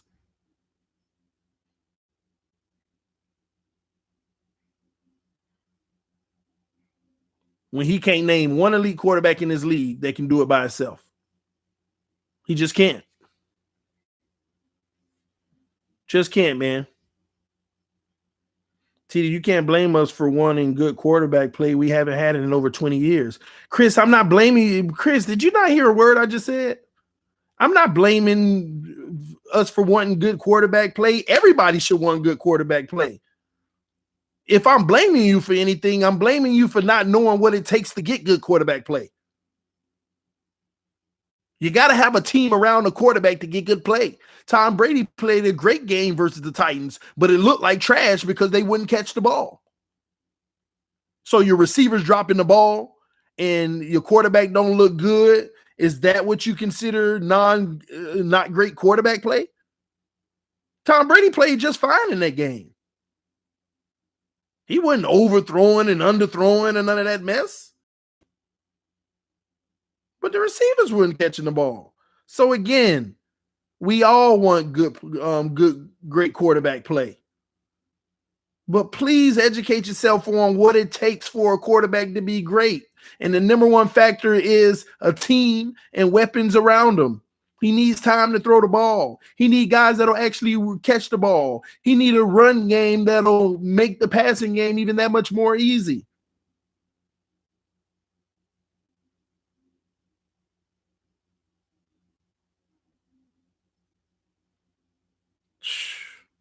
T, do you think if we hadn't passed up on Drew Brees, he would made the playoffs? If he stayed healthy, he would have made the playoffs just as many times as we made the playoffs. It don't matter. I don't care if you got Drew Brees. It don't matter. You ain't got a team around him. So what? So what? If you ain't got the team around him, so what? Who cares about the quarterback? But you're going to be feeling good about a good-looking quarterback. He's great. We ain't got the team to show it, but he's great. Is that what y'all get excited about? Man. TD2 also provides leadership. Oh, Chris, I'm interested in hearing how he provides leadership. That's a good one. I would love to hear how Tua provides leadership. Build a great O-line. I was just wondering. Because of, and the reason why I say, and the reason why I asked that question, I don't know. Maybe he does. But I would be interested to hear how he provides great leadership. Because it's funny to me how people give people titles. They give them titles. Oh, he's a great leader. Okay, what characteristics say that he's a great leader? Leadership wins games. Yeah, Nick Saban. Come on, man. How come Russell Wilson was great even when he had a terrible O-line? What do you talk about? When was that? Can you help me understand when that was? Can you please help me understand when that was? When Russell Wilson had a terrible O-line. See, y'all writing these narratives that a guy has a terrible O-line when he had a great run game. Just like Tennessee. Terrible O-line in the pass protection. Tannehill still making it happen, but a great run O-line. Oh, might I add, during that time, he had one of the best defenses in the league. That's another quarterbacks. When you got an elite defense that's intercepting the ball, creating fumbles, these same quarterbacks start their drives on the 30-yard line in a lot of situations, the 40-yard line already in the enemy's territory. They get more opportunities from turnovers. Y'all, Russell Wilson had a terrible O-line. They were running the hell out of that ball. What makes you think the play action worked? That's on the coaches. We got a terrible O-line. Pound the rock, pound the rock, pound the rock. Play action. Nobody in his face. He got time to throw. And if somebody does throw, it's an empty backside. Run it. That's scheme. That's scheme. He does his job in it. Shout out to Russell Wilson. He does his job in it. Tannehill had that luxury. I said that earlier. Tannehill is feeling what Russell Wilson feels.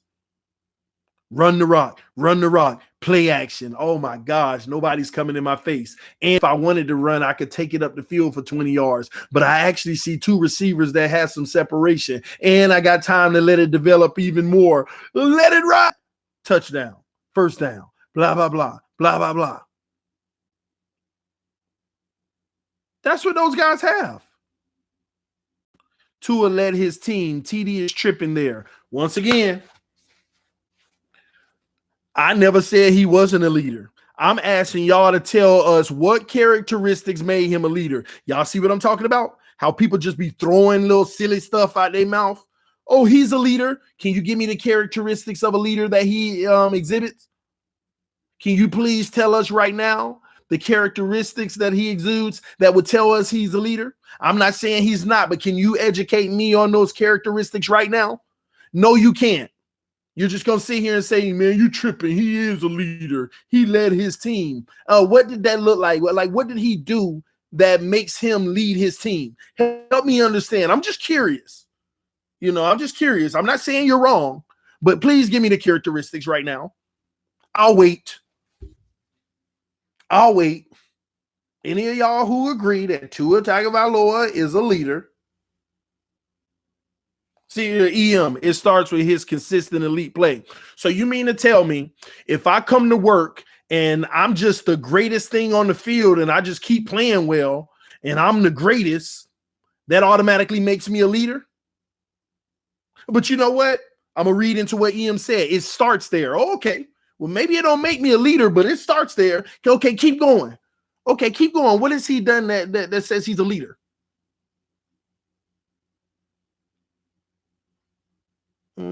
I'm looking. I'm reading these comments. I don't see any other characteristics that anybody's throwing out.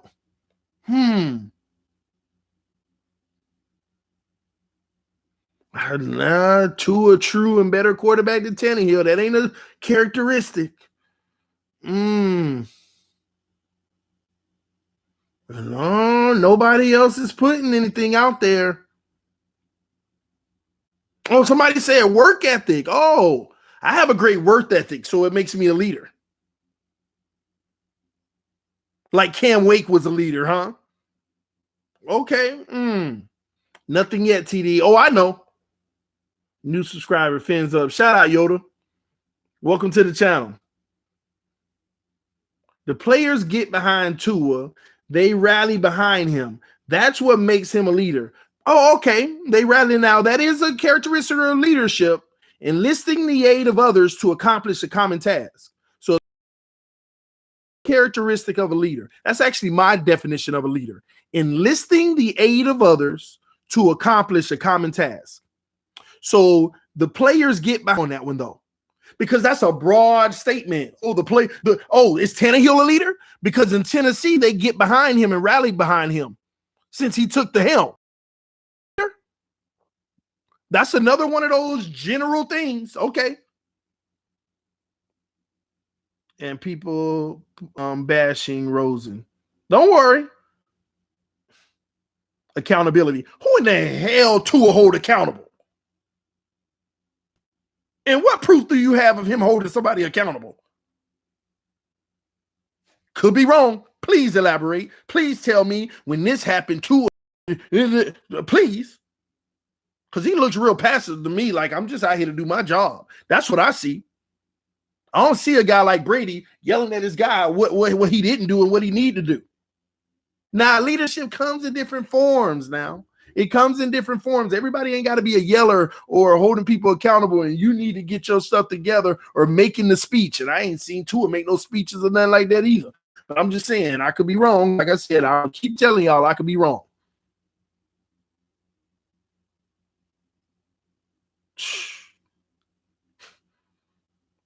This ain't Tua hate, Jay. Ain't nothing I'm saying about Tua right now is hating on him. I'm just saying somebody said that he. So I want somebody to elaborate and tell us how. Because people think that it's okay to just throw stuff out and have no proof of it, and it's supposed to be the gospel. And I'm sorry that I'm a person that holds people accountable. So I'm still waiting on what makes him a leader. And I still never said he wasn't.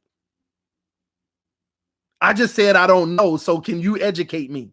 I heard the comment, and I want somebody to sit here and educate me. He does this, he does that, and then when he does this and he does that, to make me say, wow, I never knew that about Tua. That's good to know. He's a leader now. So when I speak about Tua going forward, one thing I'll tell you about Tua, he's a leader, but I don't just say what other people say just because they say it. Like most of these people in the comment section right now.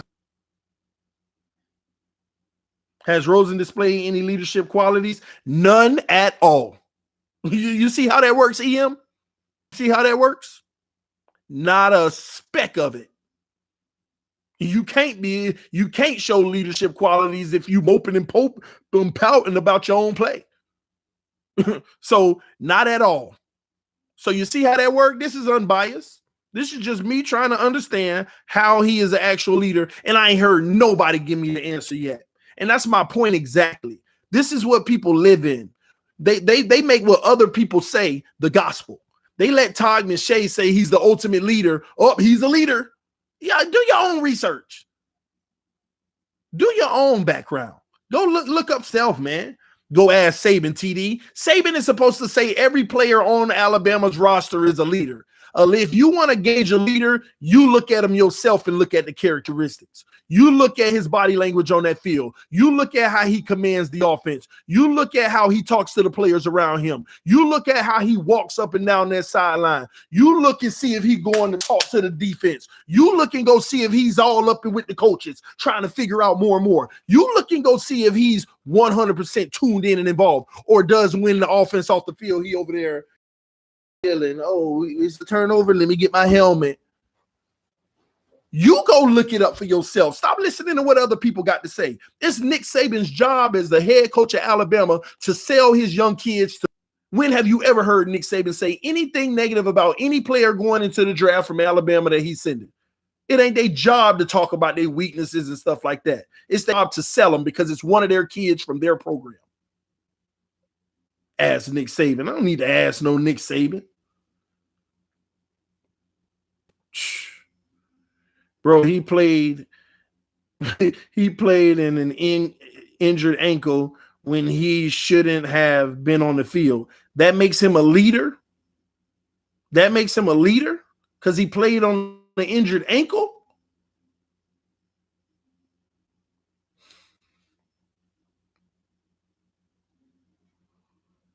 For the life of me, man. Y'all reaching on leadership characteristics. Tua has exhibited all of these qualities that you just stated. All I'm asking EM is to show me. Show me, bro. That's all I'm at. And if he did, then those are characteristics of a leader. It's that simple, man. But and the crazy thing is, EM, you saying that he has, because I know you'll show me some stuff later in the chat. I'll be able to come to you and be like, you're right, bro. But the people who brought this up to begin with, they have no characteristics to prove that. They just throwing it out there. Maybe you know that he is, but everybody else just saying it because they heard somebody else say it. Yes? You're up? No, we're going to go to dinner in 30 minutes, okay? Okay? That shows your leadership.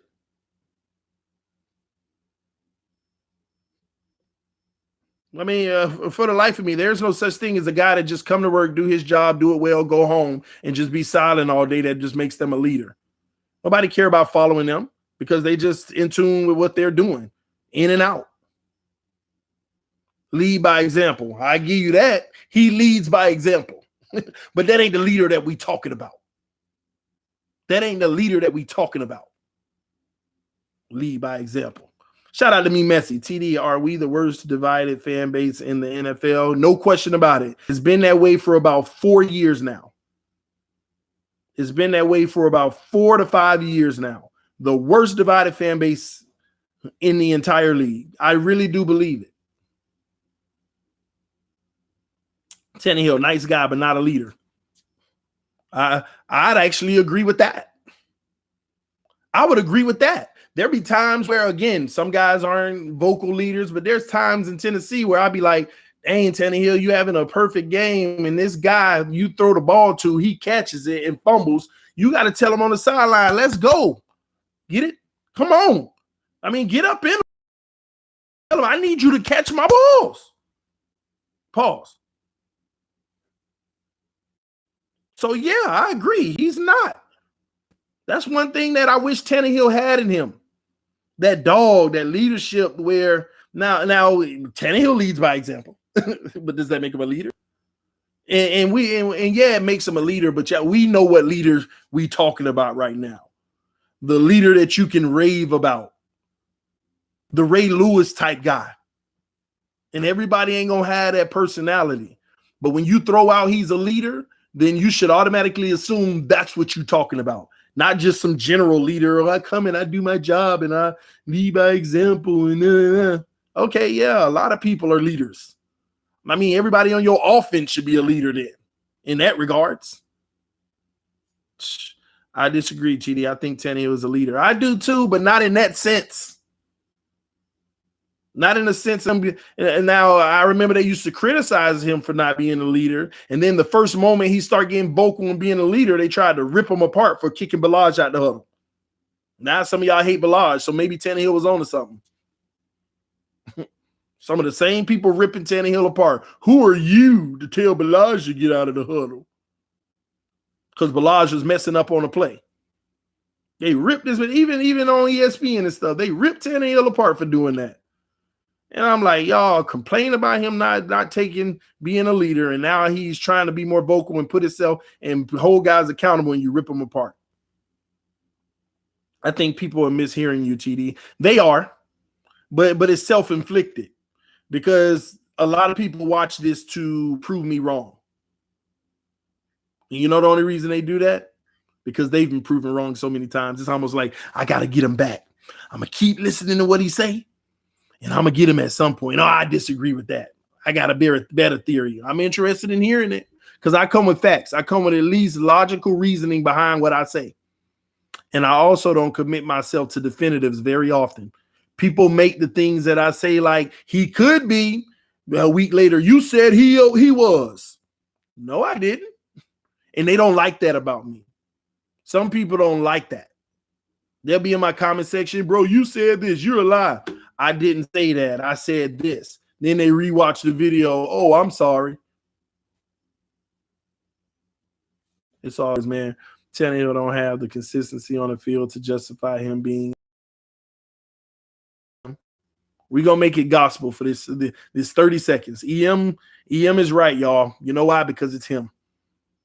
So Jordan Love, a leader? I don't know. I ain't been following Jordan Love enough to know. I have no clue. I keep hearing all this Jordan Love stuff, and I ain't really studied them yet. The follower of God is a leader of men. That's a good way of looking at it. It's a good way of, and that's a matter of belief.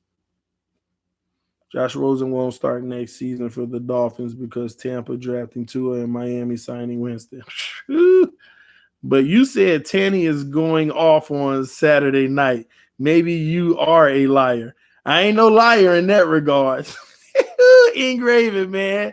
Let's come in here at the end at an opportune time to throw a little jab at me. Oh, man, I can't wait to Thursday. Listen, man. Hey, now that was dyslexic. Hey, man, we'll see. Tannehill about to be MVP on Saturday, y'all. Recast them votes, man. They're going to have to reconsider the votes. They are going to have to reconsider the votes. You know what would be crazy, though? Lamar Jackson is the MVP. There's no question. And he's having an MVP season far and beyond what anybody would expect. But Tannehill numbers are starting to look a little better in some categories. And they say if Tannehill would have started the full season, it could actually be debatable.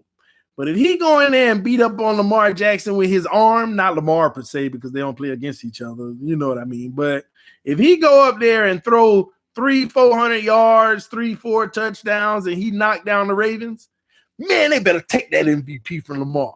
Yeah, get Tannehill give him his MVP. Y'all better give Yes, mommy's back.